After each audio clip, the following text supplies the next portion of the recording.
Welcome dear friends. आज की video में हम लोग डिस्कस करेंगे part 2 of functions of presiding officer. Part 1 हम ऑलरेडी डिस्कस कर चुके हैं। अगर आप लोगों ने पार्ट 1 नहीं देखा है, the link is given in the description box. उस लिंक पे क्लिक कीजिए और पार्ट 1 को भी अच्छी तरीके से देखिए। पार्ट 1 में हम लोगों ने डिस्कस किया था पहला function that is on appointment, और दूसरा फंक्शन जो था on the day previous to the day of poll. ये दोनों चीज़ें हम लोगों ने पार्ट 1 में डिस्कस की हैं। आज के इस पार्ट 2 में हम डिस्कस करेंगे stage third that is on arrival at the polling station on the day of poll, during the hours of poll and after the completion of poll. ये आज की वीडियो में हम लोग डिस्कस करेंगे। वीडियो शुरू करने से पहले डिस्क्लेमर पे एक नज़र। ये वीडियो आप तक पहुंचाने का मकसद ये है कि आपको इन्फॉर्मेशन प्रोवाइड की जाए। This is an educational video, ताकि आपको पोलिंग के दिन किसी किस्म की कोई प्रॉब्लम ना हो। फिर भी अगर आप कोई मोस्ट करंट और अथॉरिटेटिव इन्फॉर्मेशन जानना चाहते हैं, या कोई लीगल एडवाइस या ऑफिशियल डायरेक्टिव जो भी होगा, उसके लिए आप इलेक्शन कमीशन की वेबसाइट पे जाके चेक कर सकते हैं और वहाँ से वो जानकारी ले सकते हैं। तीसरी स्टेज जो हमारी आती है that is on arrival at the polling station on the day of poll. जब एक प्रिजाइडिंग ऑफिसर अपनी टीम के साथ P1, P2 एंड P3 के साथ पोलिंग स्टेशन पे पहुंचेगा ऑन द डे ऑफ पोल, जिस दिन पोलिंग होनी है उस दिन क्या क्या फंक्शंस रहेंगे, क्या क्या ड्यूटीज़ रहेंगी हमारे प्रिजाइडिंग ऑफिसर की, उन पे एक नज़र डालते हैं। पहला यह है कि ensure that you and other members of your polling party reach the polling station on the day previous to the day of poll. ये इंश्योर करें कि आप और आपकी जो पोलिंग पार्टी है, पोलिंग स्टेशन पे आपने पोलिंग के एक दिन पहले पहुंचना है, और अपनी जो भी मशीन है, EVM है और VVPAT है, और साथ में जो भी स्टेशनरी वगैरह है उसको आप लोग थोड़ा सा चेक करेंगे। द नेक्स्ट पॉइंट इज़ कि जब आप पोलिंग स्टेशन पे पोलिंग के दिन पहुंचोगे, पहला काम जो होगा, आप लोग क्या करोगे, you will check the appointment letter of polling agent, जिसे हम फार्म 10 भी कहते हैं। और जो फार्म 10 होगा, जिस भी पार्टी का आपके पास एजेंट होगा, उस पार्टी का जो कैंडिडेट होगा या चीफ एजेंट होगा, उसका उस फॉर्म 10 पे सिग्नेचर होना चाहिए। You have to compare that signature with the specimen signature provided to you. आपको जो कैंडिडेट्स हैं और उनके चीफ एजेंट्स जो हैं, उनके स्पेसिमेन दिए जाएंगे, उनके सिग्नेचर की कॉपी दी जाएगी। आपने वो चेक करना है। अगर वो एक जेन्युइन एजेंट है तो आप उसको एलो करेंगे। फिर आपने एक अरेंजमेंट बनाना है। वो तो पहले शाम को ही आपने एक अरेंजमेंट बना के रखना है, सारा सिस्टम। सिर्फ सुबह जाके आपने मशीनें वगैरह लगानी है। अब एक और चीज़ यहाँ पे है कि अगर आपकी पार्टी में कोई पोलिंग ऑफिसर बीमार होता है, किसी कारण वो पोलिंग में नहीं आ सकता है, यानी अपनी ड्यूटी अंजाम नहीं दे सकता है, the presiding officer is duly authorized to appoint any local polling officer for the smooth polling. उसके बाद है आपने वोटिंग मशीन VVPAT 90 मिनट पहले ही तैयार करनी। जैसे अगर आपकी पोलिंग 7 बजे एक्चुअल पोलिंग शुरू होनी है, तो 5:30 आप मॉक पोल करोगे, लेकिन आपने 5 बजे ही बाकी चीज़ें वो सेट करके रखनी है, कनेक्शन वगैरह लगा के रखने हैं, ठीक है। और 90 मिनट पहले आपने मॉक पोल जो है वो शुरू करना है। जब आप मॉक पोल करोगे, मॉक पोल कैसे करना है इसके लिए वीडियो आपके लिए जल्दी मैं लेकर आऊँगा, और मॉक पोल सर्टिफिकेट कैसे भरनी है उसके ऊपर भी एक वीडियो आएगा। मॉक पोल करने के बाद, क्लियर करने के बाद, पहले आपने मॉक पोल किया मिनिमम 50 वोट्स का, उसके बाद आपने प्रोसीजर करना है, पहले क्लोज़, फिर मॉक पोल स्लिप निकाल के जो भी आपने टेली किया है कॉपी पे, वो भी एजेंट्स के साथ वो उनको दिखाना है अच्छे से। फिर क्लोज़ करने के बाद फिर रिज़ल्ट आपने चेक करवाना, एजेंट को दिखाना है अच्छे से। ये एक चेक होता है, preliminary check of the machine, जो हम पहले ही करते हैं, ताकि हमारी मशीन जो है प्रॉपर ऑर्डर में है। अब जब हमारे एजेंट्स जो हैं they are satisfied, you have to clear. इस प्रोसीजर को कहा जाता है CRC। अब क्लियर करने के बाद उनको दिखाना है कि अब जो वोट हैं हर एक कैंडिडेट के यहाँ पे 0 हो रहे हैं, it means our EVM is deleting all the votes. उसके बाद क्या करना है, आप लोगों ने VVPAT से वो स्लिप वगैरह निकालनी है, मॉक पोल सर्टिफिकेट तैयार करनी है, और साथ साथ में आपने क्या करना है, ये जो हमारे पास मॉक पोल सर्टिफिकेट है उसके ऊपर पोलिंग एजेंट्स के सिग्नेचर भी लेने हैं। उसके बाद ग्रीन पेपर सील लगानी है आपने, ठीक है। जो हमारे पास रिज़ल्ट वाला सेक्शन है उसको भी हम डिस्कस करेंगे, और साथ साथ में हमने जो VVPAT का ड्रॉप बॉक्स है जिसमें सील वगैरह, जिसमें वो पर्चियाँ गिरती हैं, उसको भी अच्छे से सील करना है। और लास्ट पॉइंट जो है, ये जो हमारे पास मैंने ऑलरेडी डिस्कस किया है, ड्यूटीज़ ऑफ P2 में कि जो हमारे पास इंडेलिबल इंक होती है, प्लास्टिक का एक कप उसको दिया जाएगा आपको, उसमें उस बोतल को रखना है और साइड से रेत या लूज मिट्टी डालनी है ताकि वो गिरे ना।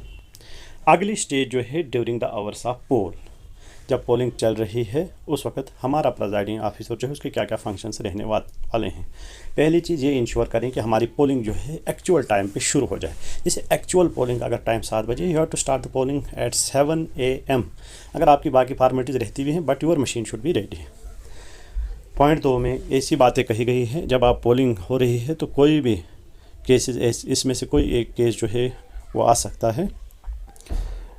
तो आपने पोलिंग ऑफिसर जो भी आपके साथ हैं P1, P2, P3, उनको अपना काम करने देना है। अगर कोई भी केस ऐसा आता है तो आपने उसे खुद ही हैंडल करना है, ठीक है। प्रॉपर तरीके से कूल माइंडेडली आप लोगों ने इसको हैंडल करना। पहला केस ऐसे हो सकता है चैलेंज टू वोटर, जिसमें चैलेंज टू वोट होगा, वो आपने ऑलरेडी ट्रेनिंग में सीखा होगा। नहीं सीखा होगा तो मैं आपके लिए वीडियो लेके आऊँगा। वोटिंग बाई माइनर्स, कोई आपको लगेगा कि छोटा है उसे एक डिक्लेरेशन देंगे, declaration from elector about his age. Voting by blind और इन्फर्म वोटर, जो भी हमारे पास ब्लाइंड और इन्फर्म वोटर होता है, in case he or she is unable to vote, वो अपने साथ एक कंपेनियन ले सकती है। Voter not deciding to vote, अगर कोई कहता है कि मैं वोट दूंगा नहीं, फॉर्मेलिटी सारी की है, तो फिर वो रिफ्यूज़ टू वोट में आएगा। या टेंडर वोट, किसी आदमी की जगह ऑलरेडी किसी ने वोट डाला है बाई मिस्टेक या कोई फ्रॉड किया है उसने, तो ये देखिए ऐसे केसेस नहीं होने चाहिए। जैसे टेंडर वोट है, ये सारा P1 का काम है। अगर आप प्रॉपर तरीके से आइडेंटिफिकेशन करेंगे, if you ask them for the identification proof, epic और एनी अदर डॉक्यूमेंट, तो आपको ये खदशा नहीं हो सकता है। टेंडर वोट की कोई बात हो ही नहीं सकती है। Breach of secrecy of voting, अगर कोई सेक्रेसी ऑफ वोटिंग को वायलेट करता है, you will not allow him or her to vote. ये अथॉरिटी भी प्रिजाइडिंग ऑफिसर के पास है। इसके लिए रूल्स हैं, conduct of election rules. Disorderly conduct अगर कोई करता है तो उसके साथ क्या करना है, you have to hand over that person to police, आपके पास अथॉरिटी है। एडजॉर्नमेंट ऑफ पोल, अगर पोल किसी वजह से रुक गया।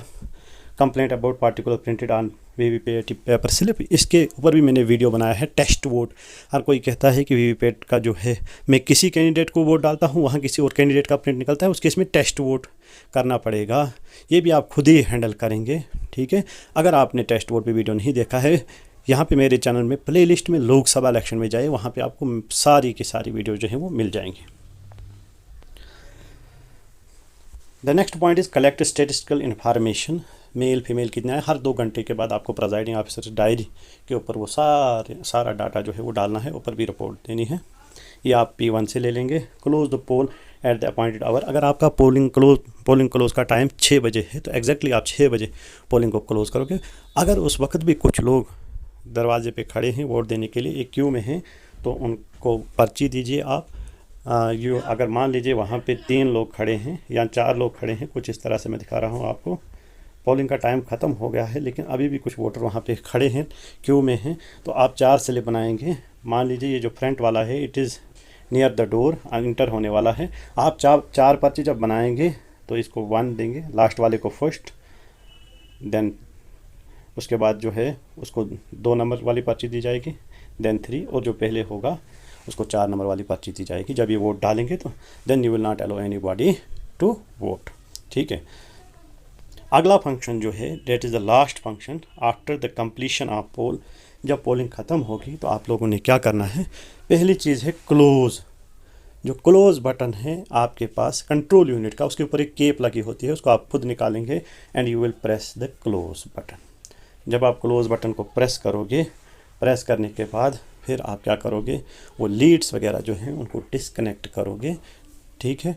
आपका जो BO है उसकी लीड वीवीपैट से निकालेंगे और वीवीपैट की लीड कंट्रोल यूनिट से निकालेंगे अच्छे से, और वीवीपैट की जो है बैटरी वो भी आप निकाल के रखेंगे और अपने अपने केसेस में इनको आप डाल के उन केसेस को बाहर से सील करेंगे विद द एड्रेस टैग, और उस पर वैक्स भी लगाएंगे।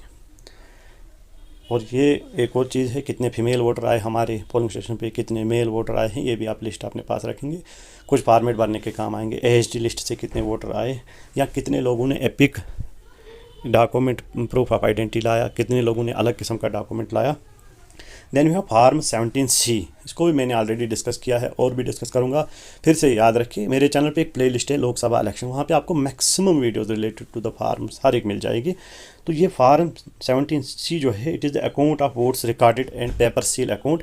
इसकी कापी आपने एजेंट्स को देनी है और उनसे रिसिप्ट लेनी है, ठीक है, वो उनको काउंटिंग के टाइम काम आएगी। और उसके अलावा आप 2-3 कापियाँ और बना के रखिए जो आपको जहाँ पे आपने वो डिपॉज़िट करनी है EVM वगैरह, ठीक है, तो रिसेप्शन सेंटर पे आपने वहाँ पे जमा करनी है। Then complete your presiding officer diary and seal all election papers. ये भी मैं आपके लिए वीडियोस लेके आऊँगा। स्टेचुटरी EVM पेपर्स कौन से होते हैं, सिक्योरिटी पेपर्स कौन से होते हैं, जो आपने पे करके रखने हैं, EVM के साथ कौन से देने हैं, ठीक है, इन सभी पे मैं आपके लिए एक वीडियो लेके आऊँगा। ये सारे डॉक्यूमेंट्स आपने तैयार करने हैं। फिर एक रिटर्न प्रोग्राम आप बनाइए किस तरह से, जैसे आपको डायरेक्शन दी जाती हैं, इन केसेस को केयरफुली उठाएं और वहाँ पे आप लोग जमा करेंगे रिसेप्शन सेंटर पे और वहाँ से आप एक रसीद लेंगे। ये थी आज की वीडियो। मैं आशा करता हूँ कि आपको समझ आया होगा। देखने के लिए आपका बहुत बहुत धन्यवाद।